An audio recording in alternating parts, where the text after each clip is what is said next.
Muito obrigado por mais essa bonita oportunidade. Que assim seja. Que assim seja. Então, já estamos gravando e iniciando mais um estudo do NEP, dando continuidade ao nosso tema que a gente iniciou semana passada ou já foi na semana retrasada? Já estudamos por duas sextas.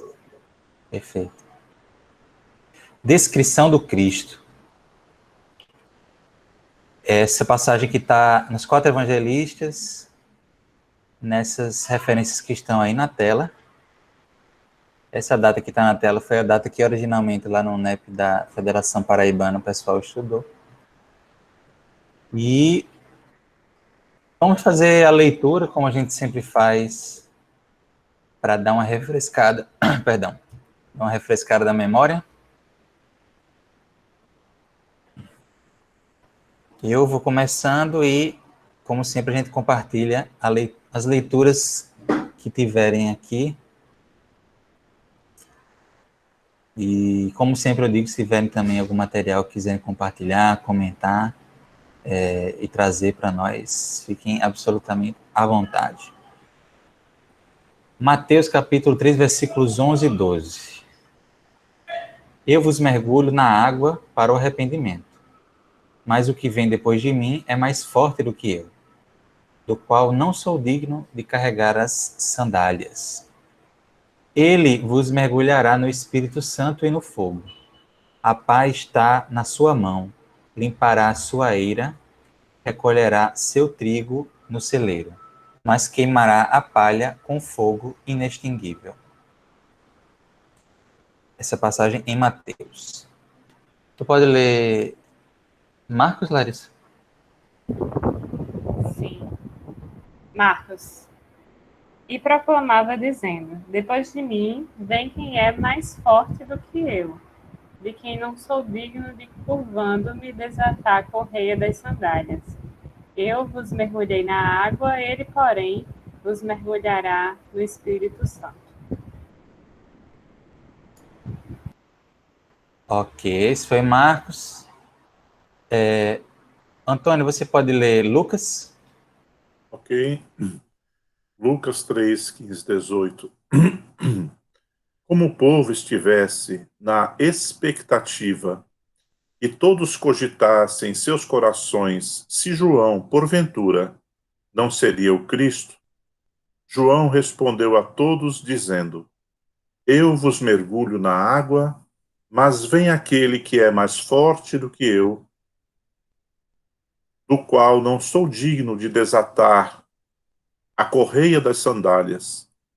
Ele vos mergulhará no Espírito Santo e no fogo. A pá está na sua mão para limpar sua eira e recolher o trigo no seu celeiro. Todavia, queimará a palha com fogo inextinguível, exortando também, com muitas outras palavras, evangelizava o povo. Termina aí? Isso. Essa é a passagem em Lucas. Israel, lê para nós, João. Positivo. Vamos lá.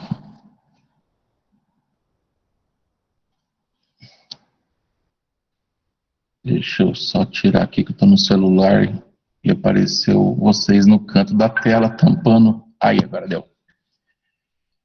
E os que tinham sido enviados eram dos fariseus. Interrogaram-no e disseram-lhe: Então, por que batizas, se não és o Cristo, nem Elias, nem o profeta? Respondeu-lhes João, dizendo: Eu mergulho na água, no meio de vós está quem vós não conheceis, aquele que vem depois de mim, do qual não sou digno de desatar a correia das sandálias. Estas coisas ocorreram em Betânia, além do Jordão, onde João estava batizando.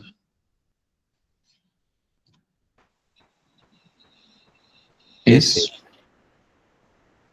Então, agora, como proposta de Larissa, dando continuidade aos elementos que a gente viu na semana passada, a gente viu, vamos recordar aqui, a gente viu a questão do batismo,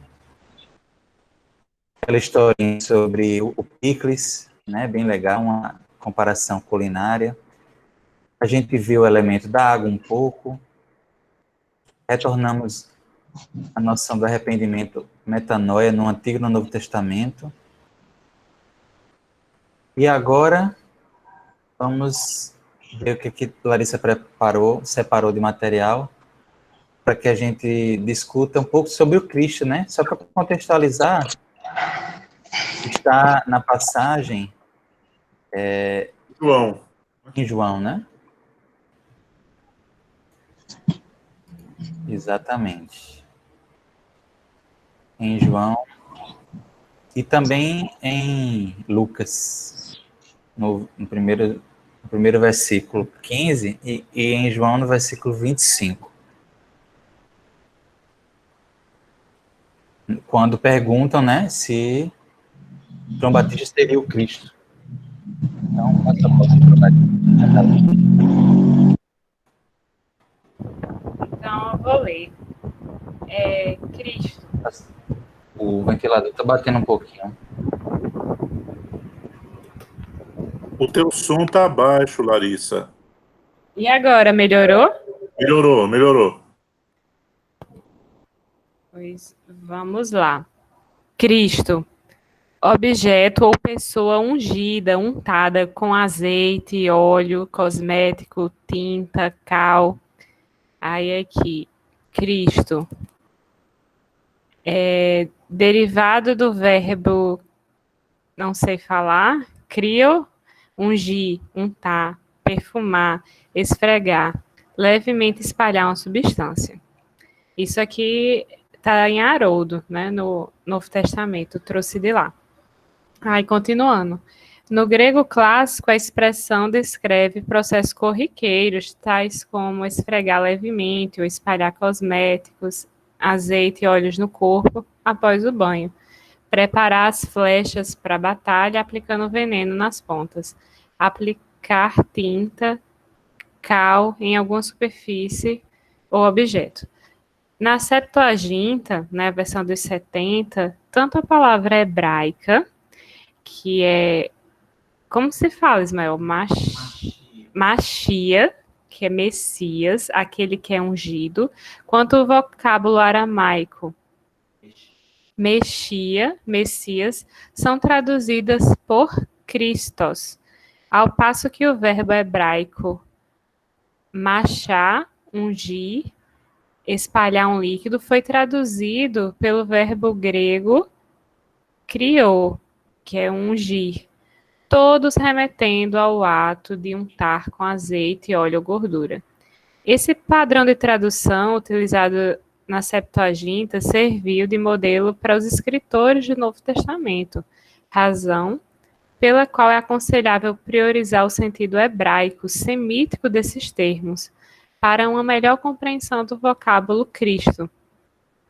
Empregado de forma rotineira ou cotidiana, o verbo ungir poderia se referir à ação de aplicar óleo ao corpo, passar óleo em um escudo ou pintar uma casa. No contexto do ritual religioso judaico, ungir envolvia a aplicação cerimonial de óleo no tabernáculo, no altar ou na bacia. Aí está uma referência em Êxodo. Ou até mesmo a aplicação de óleo sobre o animal que serviria de oferta pelo pecado. Também uma referência em Êxodo. No contexto da administração, o verbo ungir designava a investidura cerimonial em cargos de liderança, uma atividade que envolvia o derramamento do óleo que estava num chifre sobre a cabeça da pessoa investida do cargo. É bastante coisa, né? Informações interessantes, né, sobre as raízes dessa palavra Cristos, né? E é interessante que ele, Haroldo coloca bem essa raiz hebraica, né? Que tem esse contexto. Até a gente comentava na reunião anterior desse contexto cerimonial aí, né? Eu me lembro muito das passagens que envolviam os reis judeus, como Davi, que havia essa cerimônia de ungir, de derramar o azeite, o óleo sobre a cabeça, como representação de uma passagem desse cargo de liderança, né? Dessa autoridade, era investido nessa autoridade de liderança, de comando sobre o povo. Então, falar em Cristo envolvia essas expectativas do povo judeu em relação a essa figura, né, do Messias, aquele que viria liderar o povo, comandar, libertar ele do Império Romano, né, das amarras do Império Romano. Então, tinha essa noção ainda muito materialista e tinha uma visão de Messias um pouco diferente, né? Que era um Messias que veio para servir, que veio muitas vezes para sofrer, é um Messias sofredor, né? Um Messias incompreendido. E é bem isso. Vocês, o que vocês entenderam? Ficou clara essa questão? Não, para mim não ficou tão clara, não. Para mim deve estar faltando alguma coisa aí. Por quê? Porque a expressão dessa palavra, ela não está batendo com o Cristo utilizado a Jesus. Para mim deve ter algum outro significado atrás ainda disso. Mesmo porque, se nós formos ver em João, ele indaga. João, ele fala diferente de Lucas, né? Você vê que lá em João, ele indaga, né? Os fariseus indagam dele, por que você batiza se você não é o Cristo, não é profeta, não é isso, não é aquilo? Então, esse o Cristo, ele está nos dando uma ideia de uma personalidade, de uma autoridade reconhecida pela cultura da época. Então, é o artigo, né? Bastante, uma coisa bem interessante. Acho que João depois merecia ser bem estudado, sabe? Com certeza. Você ia falar alguma coisa? No próximo parágrafo, ele fala, no próximo slide, ele fala mais um pouco, né, a respeito do Cristo. Israel quer falar alguma coisa. Certo. Pode falar, Israel. Não, eu tinha aberto o microfone aqui, na verdade, que hoje eu estava lendo uma passagem lá em Isaías, fazendo um estudo ali de Isaías, daí ele falava sobre o Messias, né, que é o Messias prometido. E a referência ali, a questão é do ungido mesmo, essa questão de untado, e até eu fiquei na dúvida que eu estava fazendo a busca aqui, né, eu não estava fazendo a relação de Cristo, né, mas achei interessante que seja o mesmo significado, né, até eu vou dar uma olhadinha aqui. Parece que teve um estudo que a gente fez lá, que falava, agora não lembro se é do Cristo, daquela simbologia do peixe, né, com o nome, né, referendo aos cristãos, não sei se você lembra, se Ismael lembra. Mas eu vou tentar aqui fazendo a busca, enquanto a gente lê o próximo slide ali. Pronto, dá uma olhada nessa questão. Mas você ia falar o que, Larissa? Ele complementa, é? Então, vamos ver o que ele complementa aqui. Bora ver mais o que ele fala a respeito do Cristo. Você conseguiria ler, Antônio? Ou está muito pequeno? Dá para ler, sim. A unção em Israel, no âmbito religioso, indicava uma separação oficial para o serviço divino. Aí tem as referências. No entanto, o título de Messias não evocava um catálogo fixo de atividades, deveres, obrigações. Antes, propunha a questão de se saber para qual atividade aquele ungido específico foi comissionado. Essa missão divina podia assumir diversas formas. Primeiro, Deus unge ou comissiona reis para representá-lo e para concretizar na terra seu reino. Justiça, retidão e paz. 2. Sacerdotes são ungidos para dirigir o culto. 3. Profetas são ungidos para comunicar a vontade de Deus e para práticas consideradas pecaminosas. É desconcertante o caso do rei pagão da Pérsia, Ciro, nomeado nas escrituras hebraicas como ungido ou Messias, já que Deus lhe entregou a tarefa de libertar os exilados hebreus residentes na Babilônia no século 6 a.C. Reforça a ideia de que não há um rol taxativo das tarefas típicas de um Messias. Ao contrário, demonstra que mesmo um pagão pode ser comissionado para uma missão divina. A genealogia de Mateus se propõe a responder a seguinte questão: para qual atividade, tarefa, papel ou missão especial Deus ou designou Jesus? A resposta permeia toda a narrativa evangélica, incluindo a genealogia, mas a passagem encontrada em Mateus 1, 21, 23 pode representar um significativo resumo.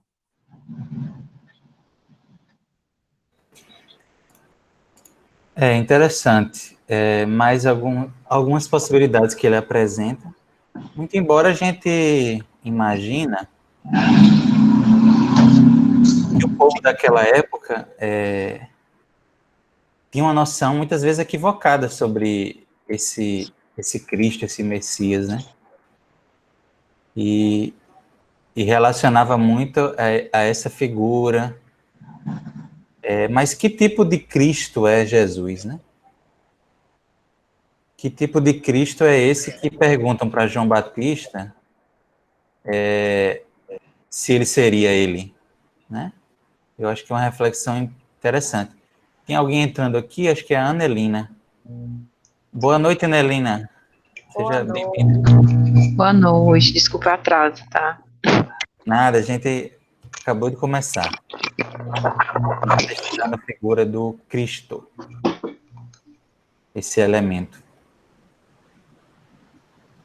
E então, o que vocês entenderam sobre essa questão? Se ficou mais claro, se ficou mais confuso? Ou a gente ainda vai visitar esse conceito muitas vezes, né? Mas é bom a gente ir refletindo. Hoje essa expressão, né, Cristo, ganha um outro significado. Eu gosto muito, por exemplo, da obra de Humberto Holden, né? Também de Pastorino também usa muito a palavra Cristo, crístico, o eu crístico. É algo muito mais profundo, né? Que se tem essa concepção. O que talvez a gente tenha visto aqui de informação interessante, contextual aqui, é que é uma palavra grega, né, que tem um significado dentro da cultura e da língua grega, mas que traduz uma palavra hebraica, Machia ou Mexia, que também tem um significado similar, mas não seria exatamente a mesma coisa, né? De ungido, né? De aplicar esse óleo, e aí ele dá esses vários contextos que seria colocada essa palavra dentro de um ritual, de um sacrifício, dentro de uma cerimônia, religiosa, ritualística, dentro de um contexto de administração, de liderança, de passar a liderança. Enfim, são informações culturais para a gente saber, mas aqui, como o Antônio, nosso amigo Antônio bem falou,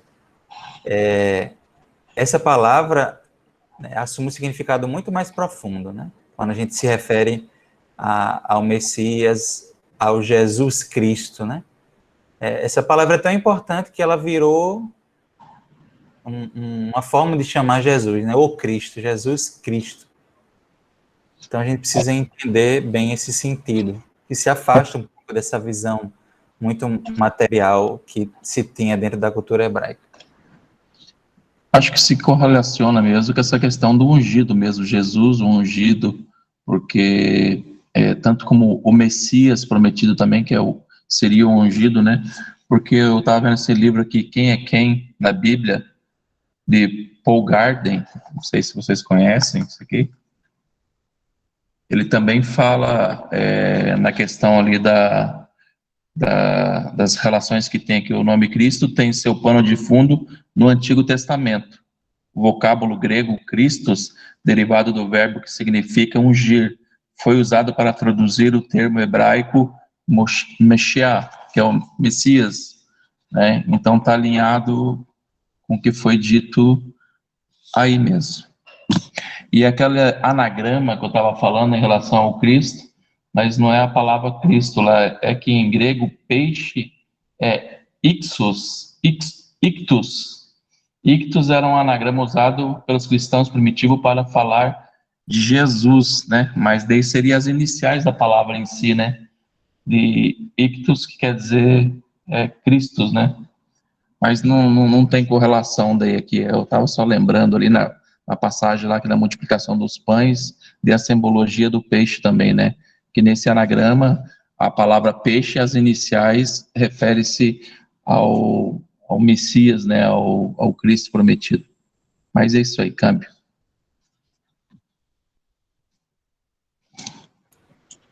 Você lembrou bem, Israel, porque até nessa referência que Larissa colocou aí, fala dessa palavra, ou não? Não, acho que não. Não. É crio, né? Crio. Esse um é ictus, que na verdade o I ali quer dizer Jesus, né? Que seria Jesus. O X lá em grego, que seria o Christus. Então, o anagrama, o significado quer dizer Jesus Cristo, Deus, Filho, Salvador. Né? Aquele anagrama lá assim, em relação ao peixe, ao significado da palavra peixe. Então, o símbolo do peixe queria resumir também aqueles seguidores, os cristãos, né? Então, a simbologia do Cristo também é o peixe. Por isso, assim, aquela relação dele estar junto ali na multiplicação dos pães, já que aquela multiplicação dos pães também ocorrera com os antigos profetas lá,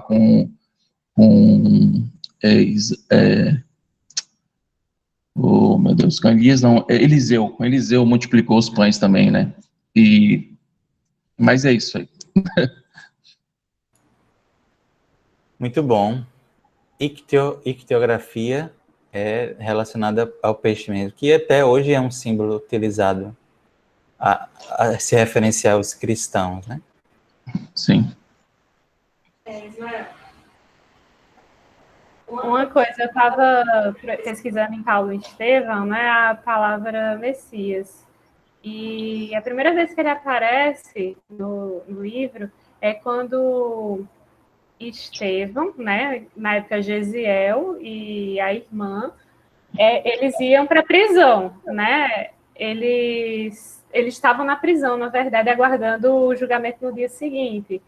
Nesse contexto, ele nem tinha conhecido Jesus ainda. Ele, como judeu, falou no Messias Redentor, como aquele que virá esclarecer todas as coisas. Os profetas nos afirmam que os homens não o compreenderão. Entretanto, ele há de vir ensinando o amor, a caridade, a justiça e o perdão. Nascerá entre os humildes, exemplificará entre os pobres, iluminará o povo de Israel, levantará os tristes e oprimidos, tomará com amor todos os que padecem no abandono do coração. Então, claramente, Gesiel, né, lendo as escrituras e profundo estudioso, né, das escrituras, ele acreditava no Messias como esse Messias sofredor, né? Enquanto que tinha outra corrente, né, de Deus, que interpretavam as escrituras e viam o Messias como aquele Messias rei poderoso, né?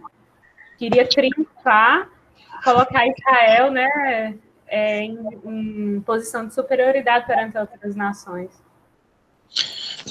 E até essa divisão e interpretação aí do Messias, né, como sendo esse rei poderoso ali, que nem eu falei nesse estudo aí do comentário bíblico do Antigo Testamento ali que fala lá em Isaías, né, que ele fala que na primeira metade de Isaías, o profeta instrui o povo a olhar para a imagem do Messias. Bem no Antigo Testamento, todo rei de Israel e de Judá era um Messias. Messias significa apenas o ungido.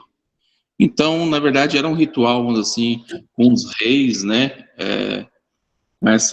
o escolhido, né, essa questão da unção em si, né, dentro da ritualística judaica. Então, para ele seria esse novo rei, né, não a simbologia do Cristo sendo esse Messias, né, que quando fala do Messias sofredor, como você disse aí, então, da ideia deles esperar esse rei que ia tirar eles daquele sofrimento, né, como se fosse um rei poderoso. Ele fala assim que lá em Isaías, reinará um rei com justiça e dominarão os príncipes segundo o juízo. É isso aí, câmbio. Isso é muito importante, realmente, porque a gente vai ver em alguns momentos até os discípulos tendo alguns questionamentos em relação a isso, né? Até eles mesmos tinham dificuldades de enxergar a postura do Cristo.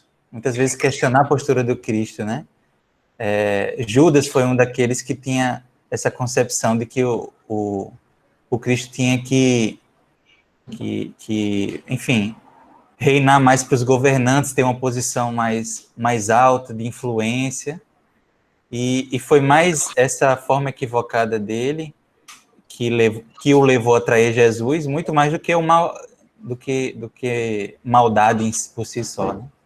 Então, é bom a gente ter essa noção de que existia ainda essas dúvidas na época, né? Até mesmo entre os próprios discípulos, que figura é essa que está entre nós, que até na passagem João Batista coloca bem, né? Aquele que está entre vós, mas vós não conheceis. Depois a gente vai ver o que é esse não conhecer, que é colocado lá em João. As passagens do Evangelho de João, geralmente, elas têm uma carga simbólica mais forte, né? É muito legal isso. Mais algum comentário, gente, sobre isso? Ficou claro? Tem alguma dúvida? Era só mesmo assim, quando eu estava lendo aqui, vocês estavam falando, o quanto ao longo dos anos, né, ao longo dos séculos, mudou o significado, né? Hoje, você falar que é cristão para uma pessoa que é evangélica, ela acha que você é evangélica. Né, o quanto mudou, deixa eu encontrar aqui a palavra, não é bem, a representatividade, né, porque inicia-se de uma forma, com o termo, né, e hoje esse termo cristão, ele, de certa forma, ele segmenta, né, nesse sentido. É interessante assim, porque eu sempre gosto de fazer os parâmetros, né, como surgiu, como está hoje, e me veio muito isso muito forte. E essa palavra Cristo, né, se você disser que é cristão hoje para o evangélico, ele pergunta, qual é a igreja que você congrega? Não entende que Cristo, cristão de um modo mais amplo, né, segue os ensinamentos. É isso. É interessante você falar isso, né, Lina, porque a gente vai ver que essa palavra cristão, né, em referência aos seguidores de Jesus, ela foi bem posterior ela foi posterior à desencarnação do Cristo, né? Tiveram algumas formas que o povo denominava E às vezes a gente se esquece, mas tá bem lá nas obras de Emmanuel para a gente lembrar. Chamavam eles de seguidores do carpinteiro, era os homens do caminho, né? Os seguidores do caminho. Foram uma das primeiras denominações, né? Para a gente ver que essa questão de nome, né, é algo que pouco importa realmente para Jesus, né? E para todos nós. Na verdade, muitas vezes é motivo para divisões e segregação. Mas somos todos esses seguidores do caminho, aprendizes, seguidores do carpinteiro, do filho de carpinteiro, buscando aí ser discípulos, ser seus seguidores. Eu ainda... Estão me ouvindo? Sim. Estamos. Eu ainda insisto que depois a gente volte nesse ponto, porque para mim ainda tem uma ponta que ainda está solta, entendeu? Aqui por esse texto que está aqui na tela, por tudo que vi aqui, que foi tirado do testamento do Haroldo, conforme a Larissa afirmou, ele diz que esse Cristo aqui é objeto ou pessoa ungida, né? E se nós formos ler essa primeira linha, essa primeira denominação, esse primeiro esclarecimento, para mim, na minha concepção, ele difere um pouco das ramificações que deram depois, né? A impressão que eu tenho é que, embora aqui esteja sendo dito que lá na frente que depois a ação resolveu se traduzir a questão de Cristo como Messias, para mim há uma diferença entre, aí no texto que há uma diferença entre o Cristo e Messias, né? Principalmente por aquela segunda parte até que foi lida, né? E o Messias, a coisa ficou de tal forma que poderia ser qualquer um, mas Cristo não pode ser qualquer um, né? Então Cristo aí é a pessoa ungida. Então, para mim, talvez o que tenha ficado mais claro se atribuir a Jesus é que Jesus era ungido por Deus, né? Jesus era aquele ser espiritual ungido por Deus. Eu faço uma distinção entre a palavra Cristo e a questão Messias. Embora tenham depois feito toda essa mistura, eu faço essa distinção pelo que está aqui no Evangelho de João. Porque se nós formos olhar, os fariseus foi que perguntaram para João. Então isso partiu dos fariseus. Se os fariseus dizem, por que tu batiza se você não é o Cristo? Então os fariseus já tinham uma concepção diferente dessa daí. No partido de João, foram os fariseus que perguntaram, né? Então eu acho que depois vale a pena a gente retornar para aprofundar um pouco mais essa questão, porque eu acho que ela vai abrir um leque muito interessante para os nossos estudos. Câmbio. Muito bom, Antônio. Com certeza. Fique bastante à vontade. Ô Israel, desculpa, eu desativei seu microfone. Pode ativar de novo. Desculpa. Que eu entendi ele também assim, no decorrer do texto, ele sim, que seria o Mashiach, essa palavra em aramaico, né? E Christos já seria traduzido do grego, né? Então seria a referência da tradução da palavra, né? Só que uma se refere, vamos dizer assim, ao hebraico, né? E outra ao grego. Então, essa diferença, pelo que dá para entender o texto, a tradução, eu sei que o Antônio, ele quis fazer esse link aí, que ele falou que está essa ponta aí, que de repente a gente busca e veja, mas eu acredito que essa tradução do ungido em si, né? Porque lá, que eu falo assim, lá em Isaías, eles falam do Messias, né? Que é o Messias, né? Seria o Messias, que é do hebraico, né? Que na tradução para o grego seria o Christos, né?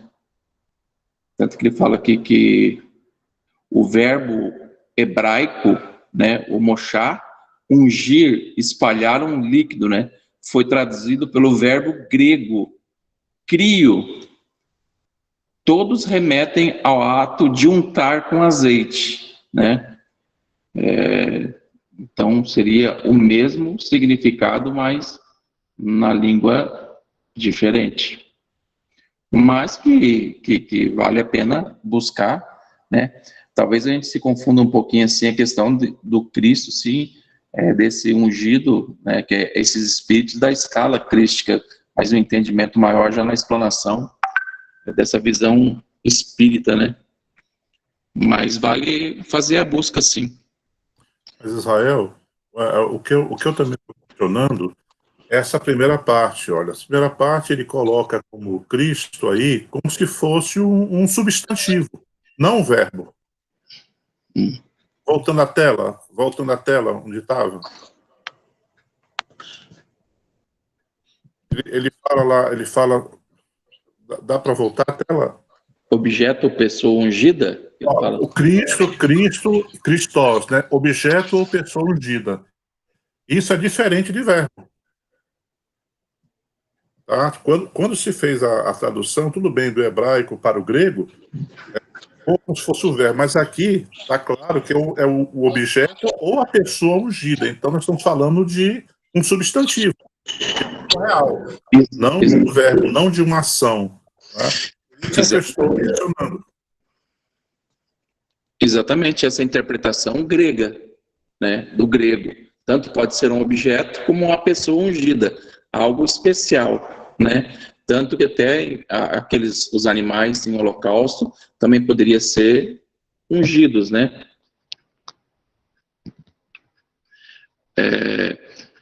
Claro, a característica, se a gente for ver assim, até é interessante você falar assim, a questão do verbo, né? Porque a característica maior do verbo em si é a língua hebraica, né? Que a tradução, quase que a língua hebraica, é mais o verbo predominante, né? Que seria o Mexia. Mas é interessante a tua dúvida aí. Não tinha pensado nisso, nessa diferença entre o verbo e o substantivo. Gente, deixa eu só dar um aviso aqui, que Ruth falou que ela está se encaminhando para casa, por isso que ela não chegou ainda, mas assim que ela chegar, ela vai entrar. Só passando esse recado, esse aviso. Ela não conseguiu entrar ainda porque está nesse deslocamento. Bem. Ismael. Sim. Aqui no dicionário Douglas tem outra definição de Messias, né? Diz assim: embora tenha havido considerável variedade de atitude, não existem traços no judaísmo até 200 depois de Cristo que haveria qualquer elemento sobrenatural no Messias. Ele é exibido primariamente como o grande libertador da opressão estrangeira, e então como aquele que põe em vigor a verdadeira observância da Torá. Os dias do Messias são o elo com o mundo vindouro, mas conforme o judaísmo serão limitados em sua duração.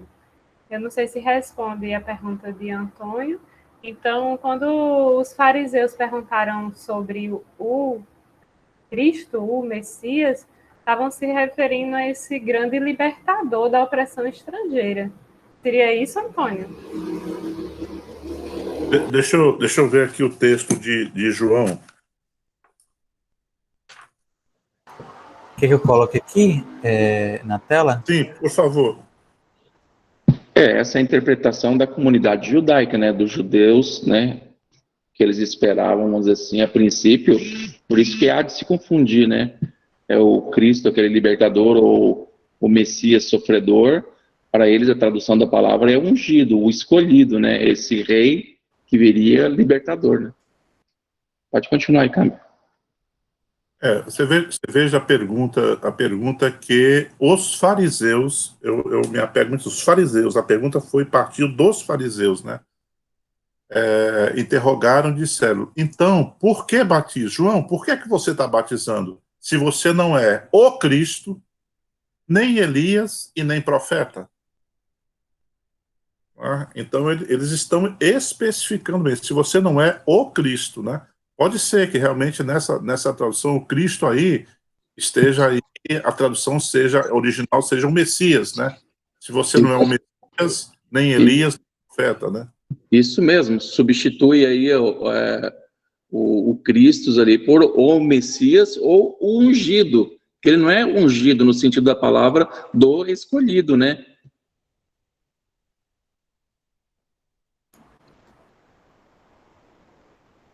Mas vamos Ok. prosseguir, que isso aí é questão de estudos posteriores. Mas ótimo, gente. A gente está aqui para aprofundar mesmo e dirimir todas as dúvidas.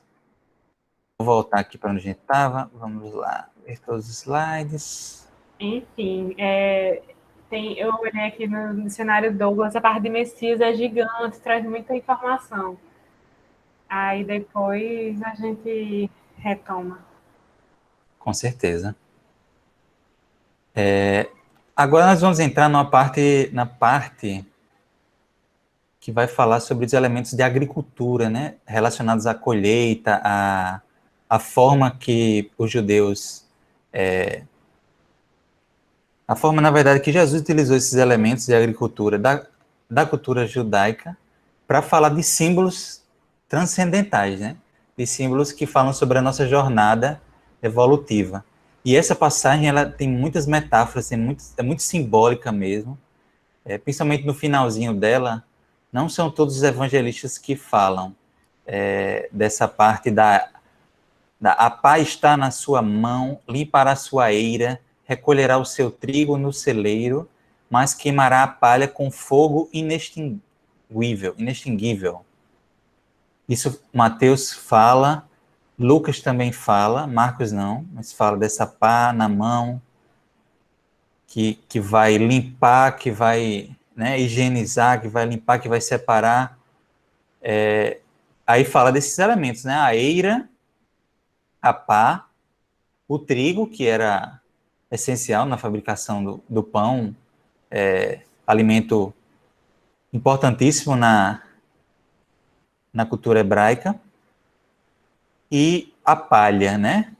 A palha, separar essa palha que é colocada nesse fogo inextinguível. É Lucas e Mateus que falam desses elementos. Aí, o que a Ruth fez? A Ruth fez uma pesquisa, mas primeiro ela sugeriu que a gente visse um vídeo. É um vídeo longo, mas é só um trecho que ela propôs que a gente visse. Então, vamos fazer uma experiência diferente aqui. Eu vou passar para vocês um link com esse vídeo.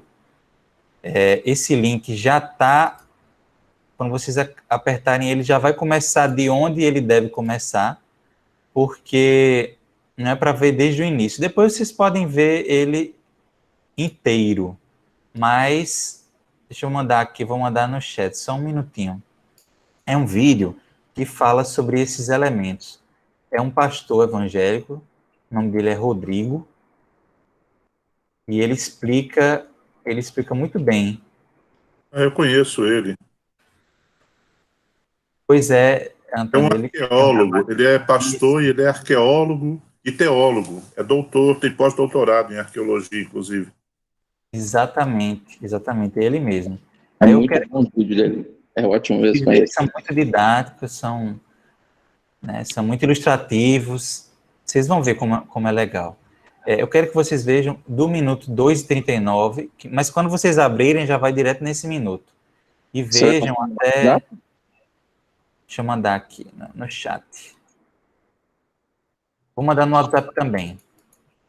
Tá aqui no bate-papo. E vou mandar no WhatsApp também para facilidade de ter. É nessa passagem também que os inquisitores, vamos dizer assim, pensam aquela ideia da queima, né, da fogueira, Olha só. purificação. Por isso que a gente precisa entender bem, porque muita interpretação equivocada foi trazida dessa passagem, muitas mesmo.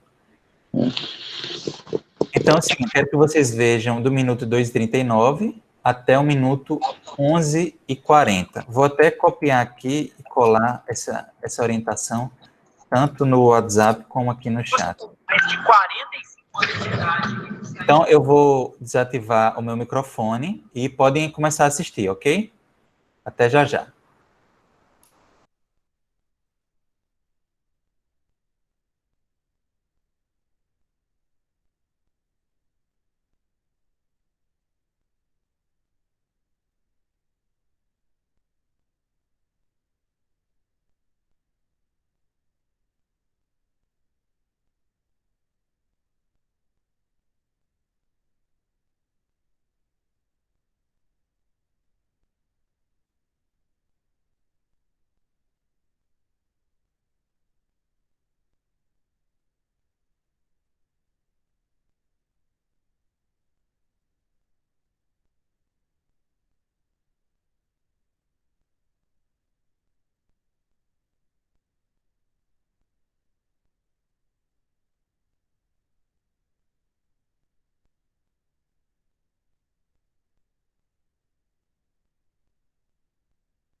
Amigos, tem alguém assistindo ainda o vídeo?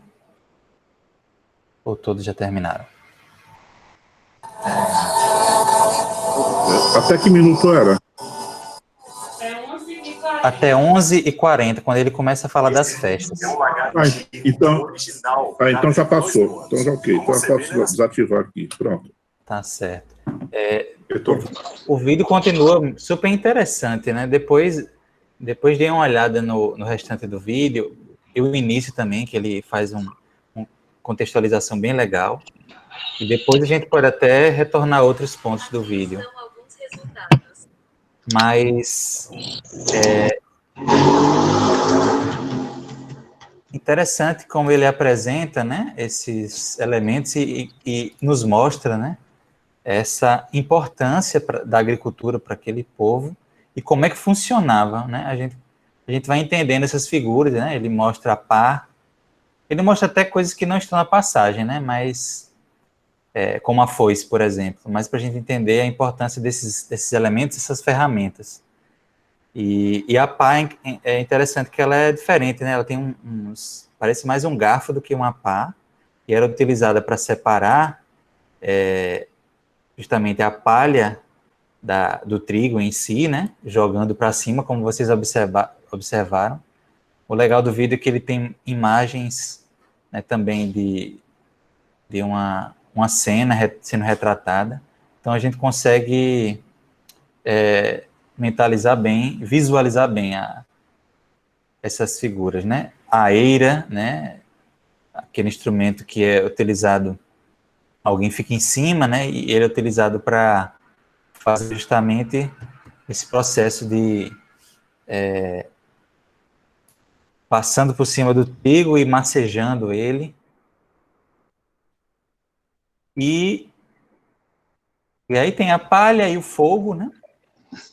A eira seria o pátio em si, a região onde que é colocado o trigo. O espaço onde era colocado O trigo, eles né? passam aquela prancha lá com a pedra, porque na verdade o trigo em si, o grãozinho, ele é pesado, né? Então ele vai descer, ele vai cair, vai ficar no solo. Por isso que ele fica no solo, eles ficam jogando a palha para cima, ela vai voando. Ele vai ficando as sementes ali. Depois pega aquela peneira, joga a semente, ele vai tirar a poeira, o pó, né, e separar as sementes em si. E jogando para cima, continuando ainda sair algumas palhas pequenininhas que ficou. Interessante.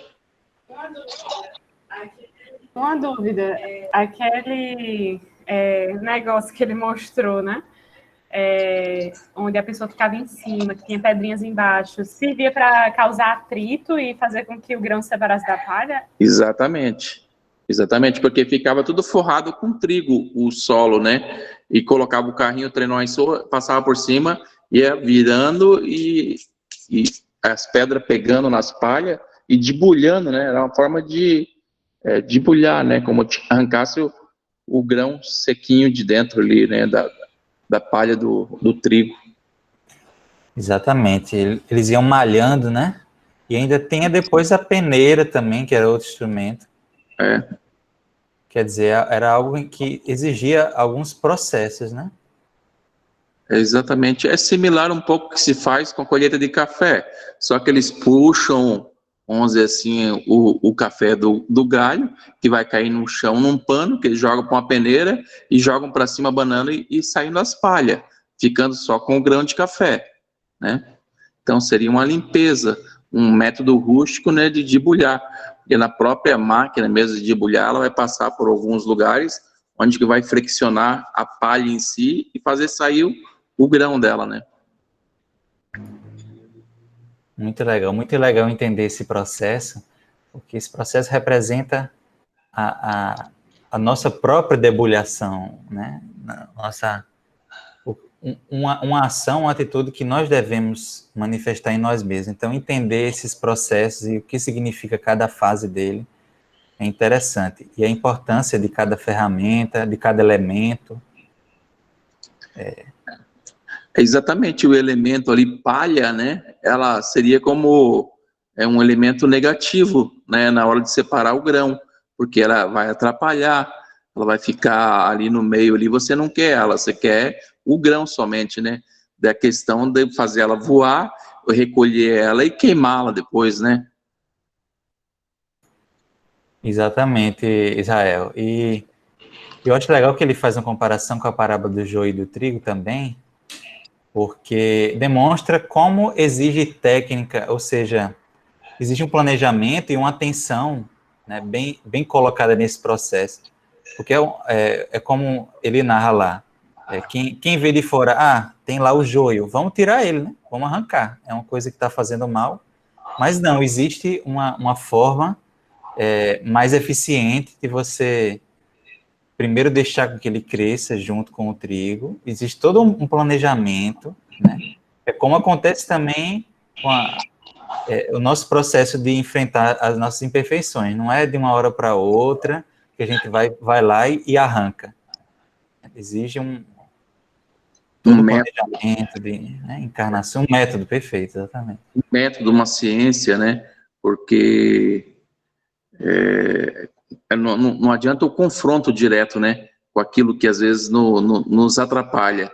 Então a gente tem que ter inteligência e entender qual que é esse método, vamos dizer assim, que naturalmente a gente vai se separar dele, né? Com essa ciência, com essa tecnologia do ceifar, do debulhar, do peneirar, né? Então tem um método em si. Cheguei, viu, povo? Ciência. Que é um método de ciência. Oi, Ruth. Muito bom, Israel. Ruth, que bom que você está por aqui. Antônio, pode ficar à vontade. Uma coisa interessante também, né? Já adiantando aí, por causa do efeito vídeo, é esta colocação de que o joio, quando ele é jovem, ele é muito semelhante ao trigo, né? Mas que ele é oco e cheio de fungos. Né? Então, somente depois que ele crescer é que dá para fazer essa diferenciação. E aí nós podemos fazer aí uma série de ilações, né? Quanto à questão do joio e do trigo, assumindo esses papéis de acordo com fase da nossa vida, né? Exatamente. Só dizendo para a Ruth que a gente acabou de ver o vídeo, né, Ruth, que você sugeriu que a gente visse. A gente viu só um trechinho, na verdade, do minuto 2:39 a 11:40. Mais sobre o vídeo, que é bem interessante, né? Alguém achou algo mais interessante, que chamou a atenção, que quer comentar, quer acrescentar?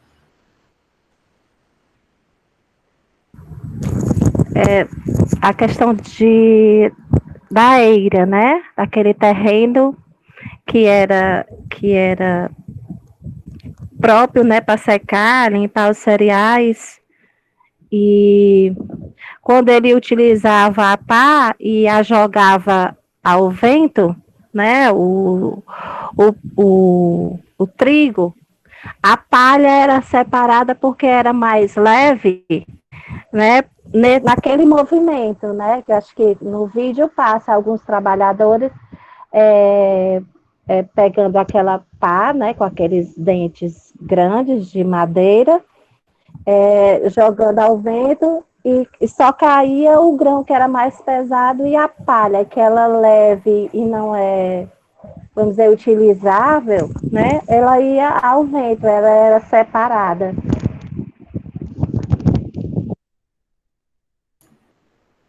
Ótimo, Ruth. Né? Deu para visualizar bem isso no vídeo. Pois é, a gente conhece pá de outra forma, né? A pá que a gente conhece aqui no Nordeste é completamente diferente. E a gente vê aí uma pá que é capaz não só de limpar, mas de fazer a separação, né?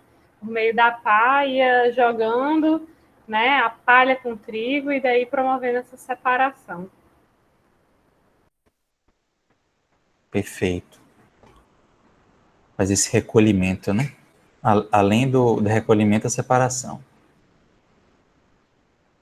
Vamos lá, então, vendo os elementos um por um.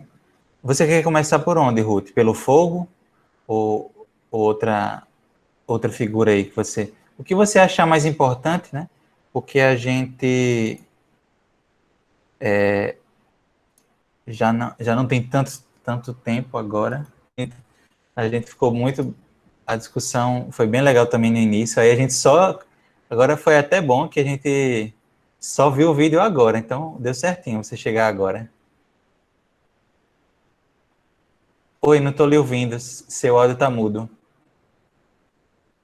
Podemos começar pelo fogo. Eu vou fazer aqui, faço a leitura. Pode. Depois eu faço algum comentário, tá bom? Do que eu também, por aqui, andei pesquisando. No Antigo Testamento, o fogo representava a presença da divindade, a manifestação de Deus, era elemento e símbolo de purificação, santificação, castigo e juízo, aprovação. No Novo Testamento, o fogo também tem muitos significados e pode representar castigo e juízo de Deus, a presença da glória de Deus, purificação e santificação.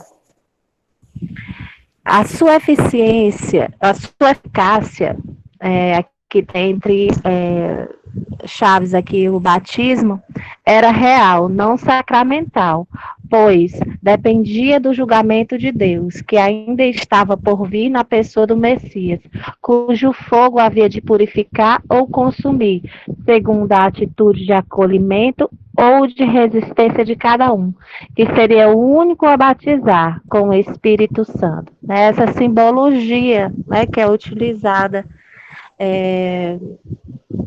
nas denominações religiosas que utilizam o batismo, né, essa questão do fogo, mas que na sua essência,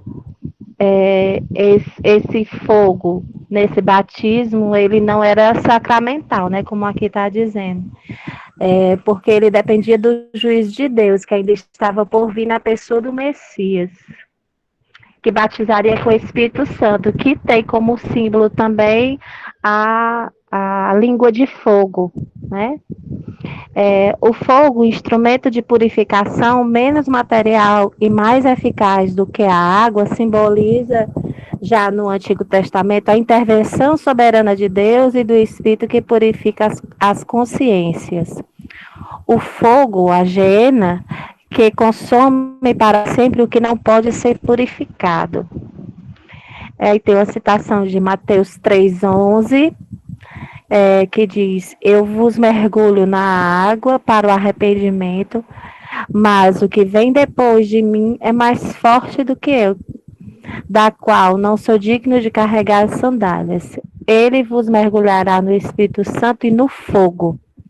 A paz está na sua mão. A paz está na sua mão, que aqui está escrito mãe. Limpará a sua eira, recolherá seu trigo no celeiro. Fala. Peraí. Eita, desculpa, Ruth. Recolherá seu trigo no celeiro, mas queimará a palha com o fogo inextinguível. São ele cita dois tipos de fogo, né? Esse finalzinho fogo... é só a passagem. Aham. Essa passagem para recordar os elementos. Para recordar exatamente essa questão do fogo inextinguível, né? Acho que mais parecido com essa tal de geena, desse fogo que consome para sempre e que não pode ser purificado. Ele coloca alguns... Fica à vontade.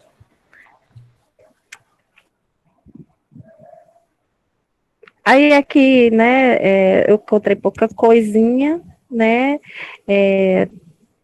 onde eu observei aqui, eu acho que foi no dicionário de Almeida, né, a única coisa que tem escrito lá é que o Espírito Santo é comparado ao fogo, né, que aqui já nos escritos que tem antes já está bem mais completo e fala sobre essas questões. Essa questão do fogo aqui, a gente até já viu esse elemento em outro contexto, mas aqui está dentro do contexto o que seria esse batismo, batismo Com pelo fogo, né? mergulho pelo fogo que o João Batista fala na passagem, né? Uhum. Esses comentários aí de John Davis, da Bíblia de Jerusalém, tentam resgatar esses sentidos do fogo em algumas passagens, alguns contextos.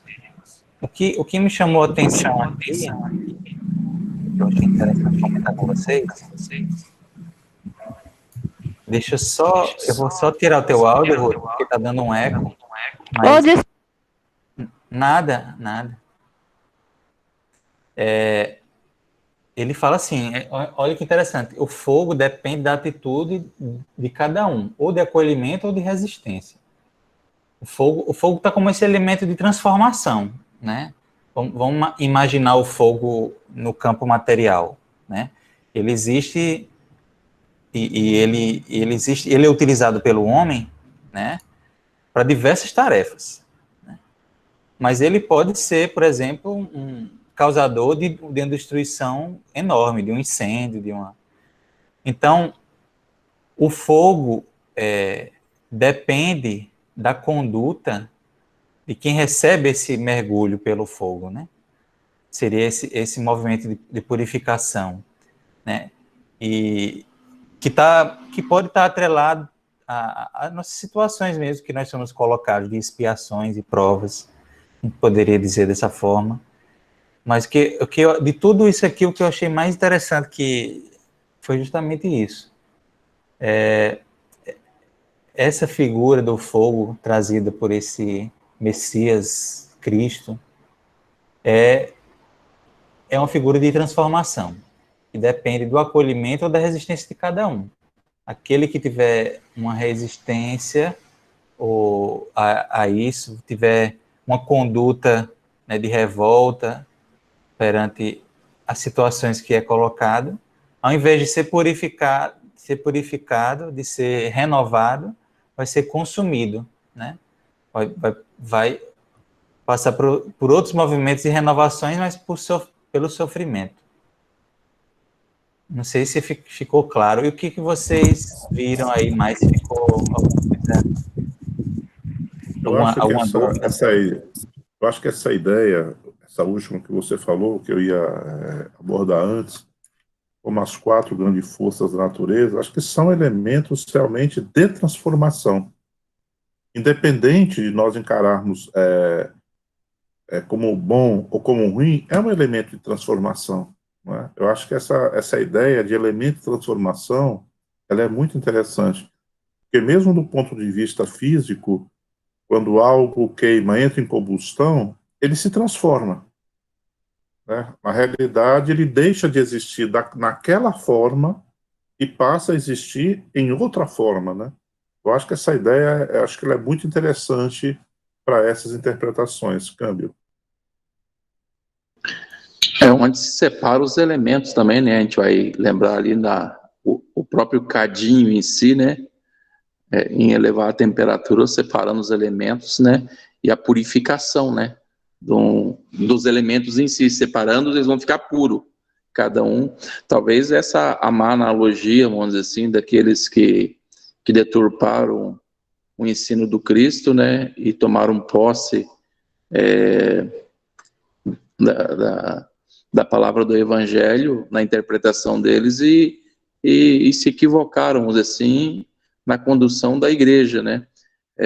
Tomando, vamos dizer assim, essas confirmações dentro do Evangelho como ato de purificação e de perseguição, né? Aqueles que eles achavam impuro, condenando as fogueiras das inquisições, né? Como se fosse um ato de purificação em si, né?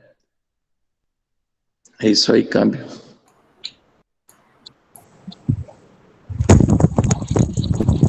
Oi, você quer falar alguma coisa? Veja só, muito interessante isso que vocês falaram, e se a gente for ver na passagem, o fogo é utilizado nesse movimento de queima da palha, mas muitas vezes essa palha não é descartada, né? Ela também vira um elemento de transformação e de combustão para outras outros elementos de transformação, a palha sendo utilizada para combustão de outras fogueiras ou fornos, os fornos bem arcaicos da época, né, que precisavam dessa palha para poder dar aquela combustão inicial do fogo. Então, até essa palha, que em tese não serviria para nada, ela serve como elemento de transformação através do fogo, né, depois sendo utilizado como elemento de... Né, o vapor sendo utilizado mais para frente também. Vapor não, esse elemento da combustão, da própria combustão, né? É outro contraponto ali da analogia da Gena, que fala aí embaixo, né, o fogo Gena, que consome para sempre o que não pode ser purificado. Vamos dizer assim, pela característica assim, de conotação dela assim, negativa, né? Porque a Gena era aqueles abismos onde se jogavam ali talvez corpos de animais, lixos, né? Aquele fogo que nunca cessava e queimava sempre, ou jogando palha, seria como esses lixões que a gente vê, aquele buraco lá onde tem fogo e nunca cessa, ou talvez um ponto de fenda de vazamento de gás, né? Que fez essa combustão aí, e um fogo que nunca parava de queimar. Por isso a conotação que eles tinham negativa da Gena em si, nesse local onde que eram feitos sacrifícios também. Acho que isso, não sei se viajei um pouco aí. Não, Israel, perfeito, porque a gente precisa entender os elementos que são falados na passagem nesse contexto, né? Porque muitas traduções colocam queimados no fogo do inferno, né? E a gente vai ver que tem todo um contexto por trás disso, né? Esse elemento que você falou da Geena. Até em relação quando a gente deturpa o próprio amor em si, né? A questão assim, da palavra, a interpretação da palavra em si, da conotação que a gente dá para ela, né? A questão do próprio amor lá, a paixão, né? Que a gente vai ver lá no poema de Luiz Vaz de Caminho, acho que né? Que fala lá que o amor é fogo que arde sem se ver, é ferida que dói e não se sente, né? Seria essa coisa avassaladora, né? Que seria a paixão em si, seria uma deturpação do amor, né? Pois é, esse elemento fogo, ele tem muitas interpretações interessantes. Mas vamos para o próximo? Está chegando. Pode falar, Antônio, fica à vontade. Eu digo que é interessante também, puxando um pouquinho já para as interpretações de ordem moral, que quando nós começamos a um processo de transformação, nós podemos muito bem dizer que nós começamos a nos desfazer das nossas palhas, né? Para chegar ao grão realmente aquilo que é útil em nós, né? Esse processo de autoconhecimento, de autoidentificação, é um processo que realmente produz um fogo muito grande no sentido de uma dor, no sentido de uma autoidentificação com as nossas sombras. E nós às vezes, temos assim, um choque muito grande com aquilo que realmente nós somos, com aquilo que nós vivemos, com aquilo que nós consumimos, com as imagens que nós vendemos, né? Esse choque realmente ele produz, do ponto de vista da psicologia profunda, né? Eu já estou falando mais da minha área, uma dor interior muito grande. E é preciso uma coragem muito grande, né, do ser humano para que ele, ao se autodescobrir, ele tenha força para recomeçar, né? Recomeçar a sua vida, criar novos valores, criar outras imagens e, às vezes, perder totalmente as referências que tinha desde o seu nascimento. Então, realmente, é um fogo avassalador que toma conta nesse processo de transformação e de autoencontro. Câmbio. Fantástico. lembrei agora, amigo, do fogo do Pentecostes, né? Me lembrei de uma música da Igreja Católica que diz assim, tipo assim, que venha como fogo queimando em Pentecostes, aquela transformação, né, daqueles que estavam ali naquele momento, né? A simbologia é daquela transformação daquelas pessoas que estavam ali passando por esse processo, né? Onde o fogo, que seria o fogo do Espírito Santo, né? Estaria ali atuando sobre eles. Perfeito, amiga. Essa passagem, ela é muito interessante para a gente fazer esse paralelo com a nossa, porque há elementos parecidos, né? O fogo, o Espírito Santo, e são elementos que foram traduzidos erroneamente, e a gente precisa entender esse sentido, né? E você veja que ele fala em fogo inextinguível, né? Transformação não termina nunca, né? Exatamente. Tem um último elemento, esses dois slides que eu vou passar aqui, eles foram contemplados no vídeo, né? Falou da pá e da eira.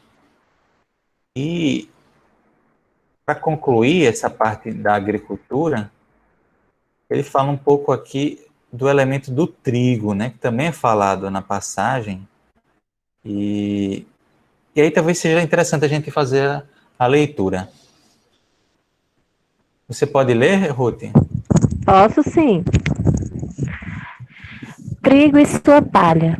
O trigo, muito importante para a alimentação do povo hebreu, contrastava com a palha inútil.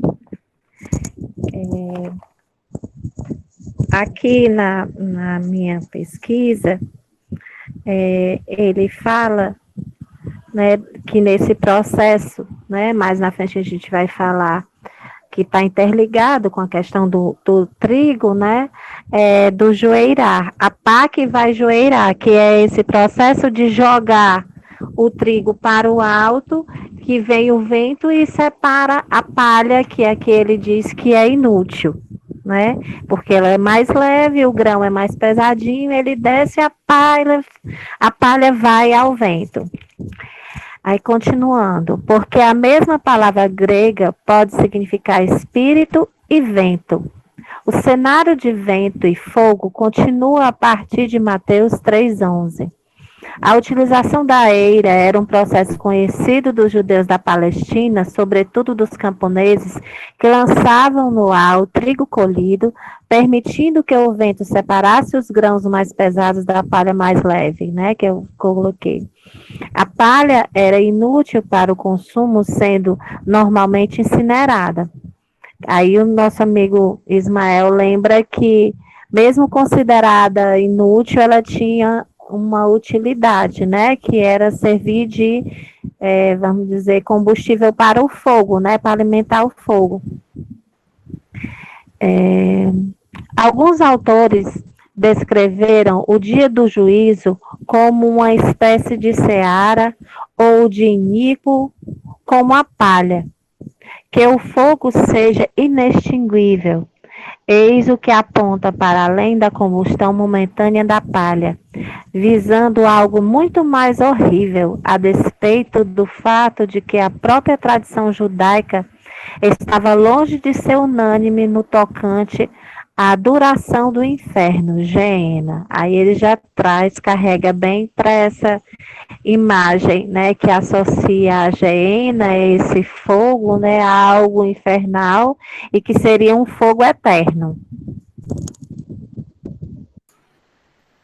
Pois é, ele já tem uma interpretação interessante, porque contando com essa passagem e outras passagens, vamos falar sobre essa separação que se fala de julgamento final, de juízo final, e muitos interpretaram de uma maneira equivocada como essa separação daqueles, os redimidos e daqueles que vão para o fogo eterno, sofrer eternamente, né? E deixando de lado a justiça e a misericórdia de Deus. Então é importante a gente refletir sobre esses temas, e ficou muito, muito claro quando a gente viu, entendendo essas figuras, né? Eu até comentava esses elementos, Geena, o Hades e o inferno, que é uma palavra originária do latim, infernos, que na verdade é um advérbio de lugar, o que está embaixo. E na verdade, em nenhum momento, quando se fala em Geena, se fala de embaixo e cima, ou uma região. Na verdade, é uma região, um vale, que é simbolizado para trazer essa condição de sofrimento. Agora, uma informação interessante que também aqui é trazida, que a palavra grega pneuma, ela significa tanto espírito como vento, né? Pneuma, por isso que pneuma, de onde vem outras palavras da língua portuguesa, né? Pneumonia, que é a doença nas vias respiratórias. Então, o espírito é vento também. Por isso que a criação, muitas vezes, é esse vento que é soprado por Deus, né? Esse espírito, tem toda uma simbologia desse pneuma bem interessante. E aqui, esse pneuma é um elemento importante na separação, né, do trigo, o vento, né? Na separação do trigo e da palha, né? É interessante também. Ismael, assim, aqui na minha pesquisa, tem umas coisas também que eu achei legal, assim, ele diz assim, que cedo aparece o trigo como objeto de cultura na Palestina, no Egito e países circunvizinhos, né, aí cita Gênesis, de onde vem essa informação. Aí fala que o Egito era afamado pela superabundante produção de cereais. O trigo que cresce na Palestina provavelmente do tempo da Bíblia, né? Isso aqui traz essa referência, que não diferem da espécie que conhecemos, o Triticum vulgare, dos botânicos, né? Mas há diferentes variedades. Na Palestina é semeado o trigo em novembro ou dezembro e recolhido em maio ou junho, segundo o clima e a localidade. No Egito, fazia-se a colheita um mês mais cedo, sendo em ambos os países colhida a cevada 3 ou 4 semanas antes do trigo. O trigo silvestre na Palestina foi há alguns anos reconhecido, mas é apenas uma planta. Falando mais assim da questão da planta em si, do trigo e de sua origem, que é milenar, né? E muito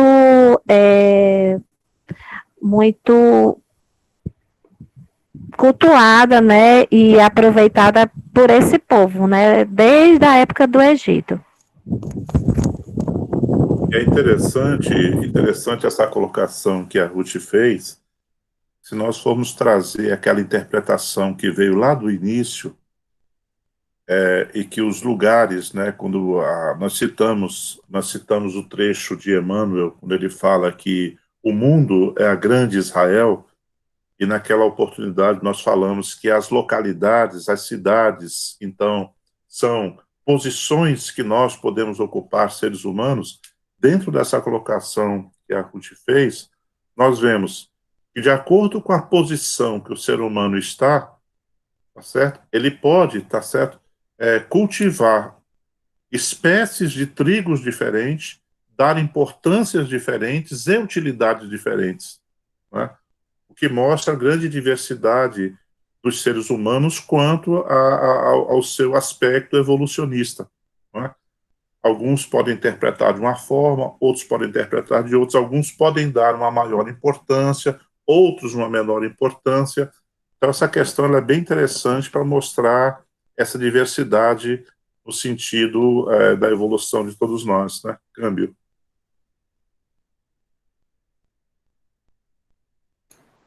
Exatamente.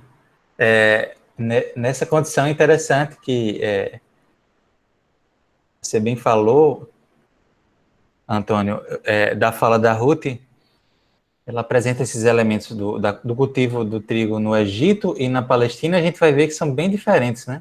O Egito com o rio Nilo ali, que propiciava uma terra mais fértil, pelo menos ali naquela região, e a Palestina era um contexto mais diferente, né? Mais precário, e dependia muito da região ali do Mar da Galileia, nos entornos ali, e porque, por exemplo, o Mar Morto era uma salgada, né? O Rio Jordão Ismael, também era meio salobro. me parece uma coisa assim de um povo que carrega a sua cultura. E o trigo, eu acho que fazia parte da cultura desse povo desde aquela época, e acho que tem uma representação aí, que esse povo, mesmo nas andanças dele, né, depois que saiu do Egito, e por todas as dificuldades que ele passou, esse trigo, ele tinha uma representação grande, né, para a cultura desse povo. Vamos lembrar, mais uma vez, que este povo, né, foi detentor da primeira e da segunda revelação. Para que mais, né? Apenas, realmente, é muita responsabilidade, e eles trazem realmente essa carga alinhada a esses propósitos, esses anseios, né, que a gente precisa compreender. E agora,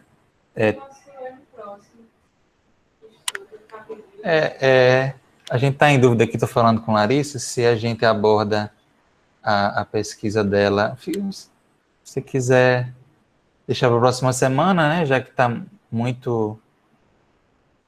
Já passou da hora. É bem rapidinho. Eu começo a próxima reunião falando o que é Betânia, Betabara, exortai e evangelizai. Talvez fosse interessante a próxima semana, Larissa, porque esse bem rapidinho acaba não se tornando rapidinho. É verdade. É verdade. Do conteúdo. Viu? E a pessoa pode acabar já trazendo o sentido espiritual, né? A gente fala do exortar no sentido que estava lá e já trazer para aplicação, né? Do sentido espiritual. Não, tem muito conteúdo aí, tenho certeza. E vai dar discussões muito legais. E a próxima semana a gente já vai se preparando para fazer uma discussão, bate-papo bem legal, já entrando mesmo na parte de interpretação moral, né? O que é que significa para nós, para a nossa vida, de transformação. Essa é uma passagem que fala muito sobre essa transformação, tem muitos símbolos importantíssimos, e a gente vai realmente se ver momentos da nossa vida ali retratados nesses elementos. Então, vamos até durante a semana refletindo, pensando. Às vezes, o que geralmente acontece são, talvez, um planejamento espiritual aí da espiritualidade, às vezes até nos coloca em situações durante a semana para que a gente aplique os ensinamentos, ou pelo menos reflita sobre os ensinamentos da passagem. Então, semana que vem a gente traz essas experiências. Ok, meus queridos, foi maravilhoso o estudo de hoje. Gostei da ideia. Amigo. Eu já quero pedir perdão pelo meu atraso, tá certo? Nada, querida. Eu falei para o pessoal, totalmente justificado, você estava em tarefa. Estamos juntos. Eu até queria aproveitar para divulgar que amanhã vai acontecer um evento, inclusive a Ruth vai participar, eu também. É o primeiro encontro do NEP Brasil. Vai ser tudo transmitido pela internet, na Rede Amigo Espírita, no canal do YouTube, e também no canal do NEP Brasil. Vai ser um dia todo discutindo sobre o elemento da luz, que nós precisamos muito. A luz no Evangelho, essa luz imperecível, né? Então, vão ser trazidas muitas reflexões, muita gente vai falar sobre isso, e vai ter interação lá no bate-papo, vai ser bem legal. De 13h até 21h. É um dia inteiro discutindo isso. Então, gente, vamos fazer nossa prece final. Vou pedir. Vou indicar alguém ou alguém quer se voluntariar? Eu posso fazer. Ótimo, Anelina. Então, fica à vontade. Tá. Então, assim, eu peço que cada um feche os seus olhos, faça uma prece, elevando o pensamento e com sentimento de gratidão pela oportunidade de estarmos aqui reunidos, estudando, compartilhando teus ensinamentos, Mestre Jesus.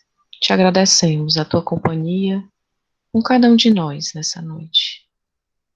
E que possamos, no decorrer da semana, refletir sobre o que foi tratado hoje, os temas que serão na sexta-feira, que possamos, não só isso, mas também modificar nosso pensamento, nosso comportamento, e que possamos, Mestre, ser luz na vida de outros irmãos, que possamos te representar da melhor forma possível.